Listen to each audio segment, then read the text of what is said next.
Mindy, great to have you in the squad room. Thank you for a great show. Again, I'm always excited because I've had the opportunity to see Mindy actually training, and you got to invite her to your programs, your conferences, because she can go into much more depth than our super tight time frame. But in the squad room, and as we can see, Mindy is prepared for the squad room. I love the I'm ready. glasses. Thank That's you. awesome. Hey, that was good. I'm going to turn it over to you. Go for it. Yeah, well, Jim, when you said that we were coming into the squad room, what I think is very important to share with all the leaders and individuals who are listening to this important information is that I'm talking about crisis, and sometimes, so many times we talk about crisis, we might not use the word death.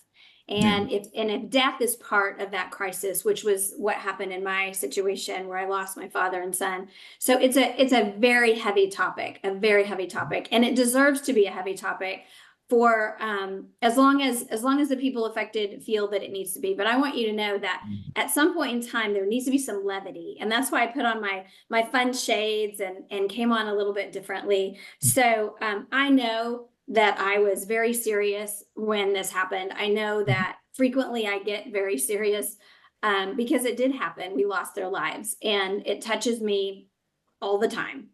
And I also know that it's such a heavy topic. It's important at some point in time to be able to have some levity. And if when a preparedness team is in the room, when a leader's in the room, and you've addressed the seriousness of the situation, and someone in the room cracks a joke, and it's like, that seemed wrong. That didn't seem right. Well, you know what? That person needed some levity. And everyone can just take a breath and say, it's not disrespectful. It's everyone has to maneuver through grief or crisis in a different way. Now, initially, seriously, you care for the person, you put a plan in place and the team, etc. But we're human. We want connection. We want human connection, and that includes love and laughter and friendship and smiles. And I can't tell you, how many times I've cried and laughed at exactly the same time. So that's why I put on the sunglasses to join the squad room. Love it. Absolutely love it. Coming from a law enforcement background, and I think of all the kind of tragic things that I witnessed or others witnessed, that I lived through that with them and whatnot. I think sometimes people misread others when all of a sudden there is that sense of levity. And hey, we just have to kind of take ourselves out of it for a minute and find something great in life, something that we can laugh about, because regardless of these tragedies that have happened in our lives, and again, I don't want to downplay them, because no one can live your life exactly as it's happened or even make it up, And so as we go through life, there is still great things out there, and we have to remember those things. And there's laughter, and there's family, and there's support, and all those things. So well said. Thank you. And that was great. I love the glasses. I think we're going to require that of all guests now, that you have to enter the squad room with your sunglasses on. Well, or whatever fits their personality, right? I think, my dad had such a great sense of humor. It's so funny and kind of dirty and crass. He was a physician and then an emergency room doctor. And so he had to have some levity on occasion. And then Reed, our son, was in theater, and he was funny. And so, they're funny things. And I know sometimes it doesn't seem appropriate at all. And people might look at me and think, oh my goodness, but No. I can't fix it. I can't change what happened. What I can do is I can figure out, how am I going to live forward? How am I going to move forward in life? And so that's what we want leaders to do. We want them to say, we can't fix what happened, but what we can do is we can create a really nice pathway, the best pathway we can create for the family members, for the rest of the team, for our team, etc., and keep the company going. But paying attention to people's emotions and how they come back into the workplace. Well, I have no doubt your son and your father would have given you a stamp of approval on the sunglasses. So good comedic start there. So let's just kind of dive into this. And again, as everyone knows, in the squad room, we're a little more loose. I'm drinking my coffee. That was actually there during the show. I was just trying to be a Mr. Formal and not drink it on camera. So What specific questions should be on every leader's "Are we good?" checklist? And, what answers should they be working towards? So when they sit down with the team, hey, are we good? If today is the day, what's on that list? One question I would have leaders consider is, again, are they prepared? And really, not are they, why do they think they're prepared? Mhm. Why do they think that they are ready for their administrative assistant who runs everything in their space to get hit in a car accident? Mhm. Why do they think they're prepared for that? Not are they, but why do they think it? What is it that they have in place? And Mhm. then also consider who else is going to help. So, okay, why do I think I'm prepared? Who else on my team? Who's going to help? So I would think that everyone at my office would have thought we might be prepared because I was running the show and I knew I could have helped all of the employees through what they were experiencing. Mhm. So our company had experienced a family loss. So one of our employees had lost her mother in about 18 days. So it happened very quickly for her, our employee, and then all of us. And I was in charge of that. And I felt like we walked through that really well. Our team was not prepared for me to be the one that had experienced the crisis. Mhm. So I think you want to consider experiencing a crisis at different levels of the company. What does Mhm. that look like? And then are you already, as an organization, talking about the importance of empathy and compassion? And how are you showing that? Mhm. So not just asking the question, are we ready? And saying, oh, I think we're ready. How do you think you're ready? What Mhm. have you done to be, ready? And talk about empathy. Are there certain instances where the team comes together and hears about empathy and compassion and what that looks like? Mhm. So those are some key questions that I would consider that people ask themselves today while they're listening to this podcast. Yeah, absolutely. Well, you kind of started to touch on, I want to go maybe a little bit further and just kind of get your expert advice on this. So, I spent a lot of my time working with organizations doing stress tests of, our response to violent incidents, other things that can happen in the workplace. Should there be any kind of like true stress test, a tabletop exercise, anything like that that an organization should do beyond just saying, hey, we've gone through a checklist, I know who the players are, etc. How do we and should we kind of test that?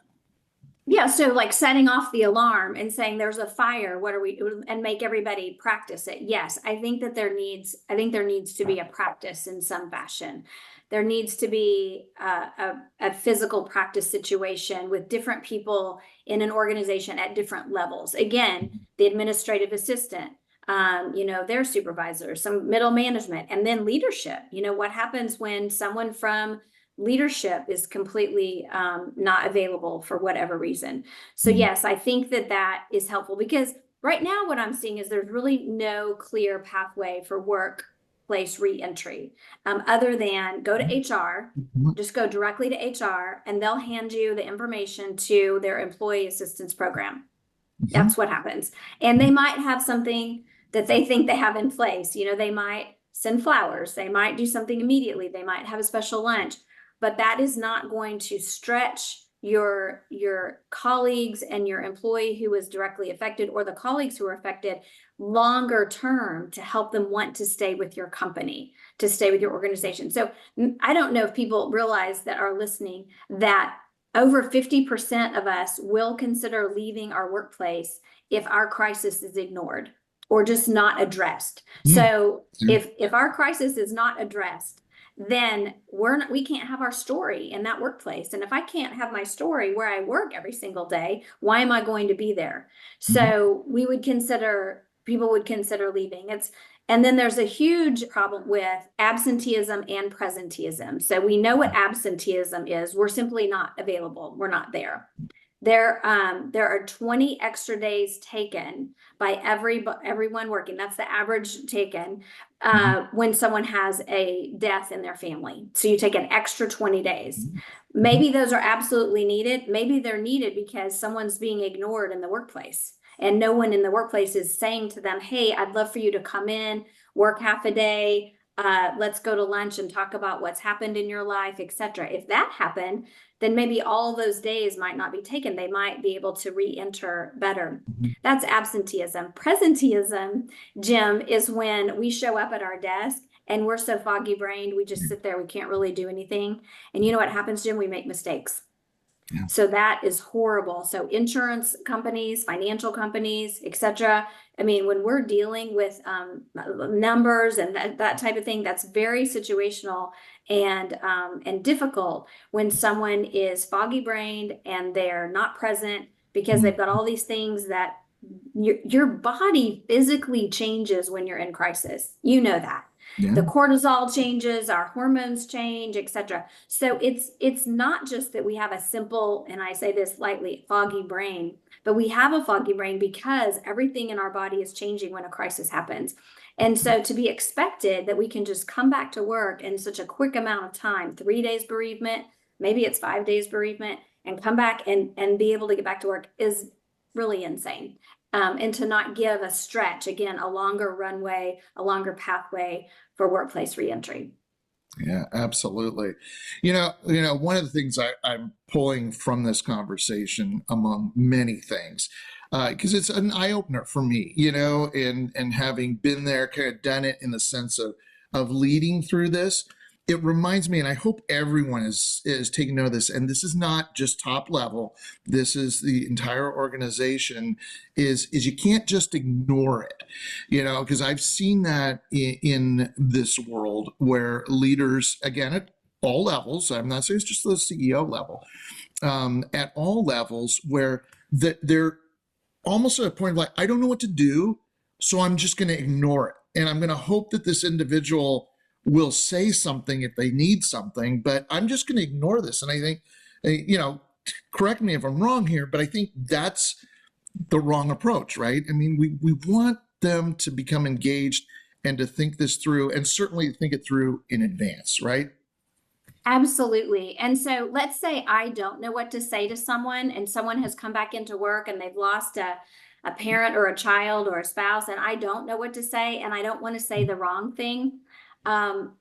That's one main reason why workplace healing was created. But super simple answer to this is make sure someone addresses them. If it's not you, then find out who is going to talk to them when they come back in the office, and do some practice role playing, how to ask, how to listen, how to engage. Those are part of the acronym, the ABLE, the ABLE acronym that workplace healing created is to ask, believe, listen, and engage, and have a conversation. And if you aren't the person to do it, but yet everyone thinks that maybe you should be because you're the leader, have someone help you, coach you, role play, and or be with someone else who does have the compassion and the empathy. We jokingly say sometimes when we talk about this, not everybody has a sense of humor.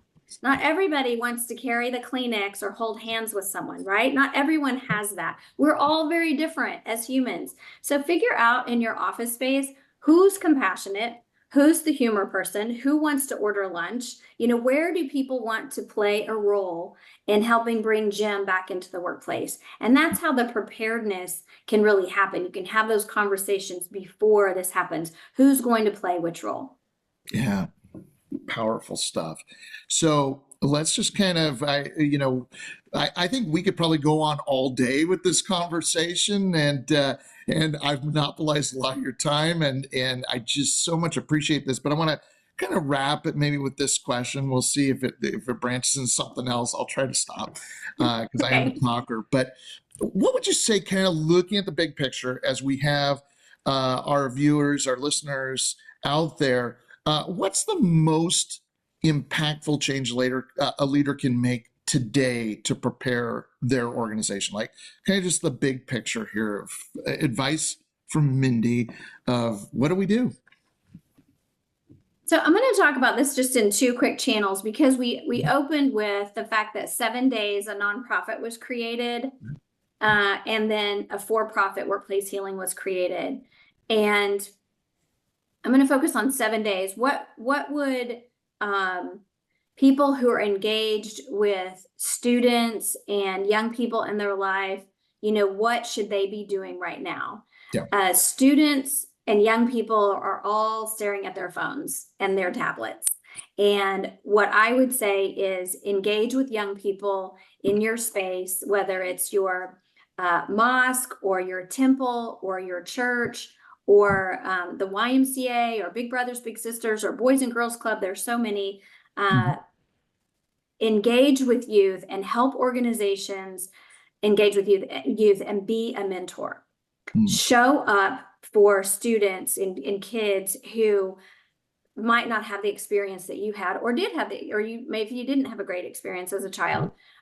Show up for our youth, even if they're not your DNA. Show up for them, because we can't keep saying our youth this and our youth that and then not doing anything about it. Okay, so that's what I would say about where 7 days is focused. We're focused on helping youth find reasons to be kind, and I think we're doing an excellent job at it. And then there's workplace healing, and then there's the corporate world. And what should leaders, after they hear this, be doing? They should go into their office space and gather their team members and maybe their whole company, depending on how large or small it is, and ask how many people, employees, did we lose last year? If you're a small company, you obviously know that. If you're a large company like, Amazon and Apple, et cetera, you don't know that. How many employees did we lose in the last 12 months? What did we do for them? Yeah. What did we do for their family members? What did we do for their colleagues? And how long did we do it? I would go back and get some measurements. What did we do? Okay, so that's employees. What about employees who lost someone? Do we keep track of that? What did we do for them? What did we do for our current employee? How long did that care last? What did that look like? Did it make a difference? So I would go back and do some measurement, and then that always helps decide, should we be doing something more or different going forward? And then what would that look like? Yeah, absolutely. I mean, today is the day to ask, are we good? And my guess is we probably aren't, because while a lot of the consulting work and time I spend with organizations doesn't necessarily align with this, and thank goodness that's why we have you out there to do that, because of your expertise and your experience in life. But I would say generally, this is lacking in many, many organizations because, there's so many competing things that as a leader at any level, you're trying to manage. And sometimes this doesn't come to the forefront because they haven't experienced tragedy in the workplace, whether it's someone who's lost a loved one outside of the workplace or something that actually has occurred in the workplace. It seems so distant to them, and so it gets put on that back burner. Isn't that the truth? Yes, it does. And I would say, right when you said, are we good? People should say, are we good? I would say, sure. If someone says, are we good? You should answer back and say, we can be better. Yeah.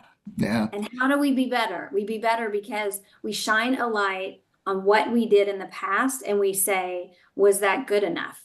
Yeah. And do we let's be better going forward. So I love that. Are we good? And then consider, how can we be better? Okay, then let's talk a little bit about 7 days. We've talked certainly a lot about workplace healing and leadership within an organization, but 7 days is just fascinating to me. And I want you to kind of break that down. Thank you. Okay, so again, our mission is to overcome hate by providing kindness and understanding through education and dialogue. And we're very pointed on what that looks like. And the youth are so crucial in our world. So many times we hear that our youth are not focused, or they're not getting educated enough, or then they're in their phones too much and all of that. So, but students and educators really do need more reactive responses to violence. And so the violence didn't happen in a school. The violence happened to us. The violence happened at the Jewish Community Center, but it affected 14-year-olds and 15-year-olds and 18-year-olds, et cetera. And it affected many families. But there is violence in our schools. There are violent acts that are recorded. And what 7 days works to foster are resilience, inclusion, proactive kindness, proactive situations where our students are taught, our kindness youth leadership team, so who we call them, they are taught to react with a kind action or a kind opportunity, and when they're in a safe environment.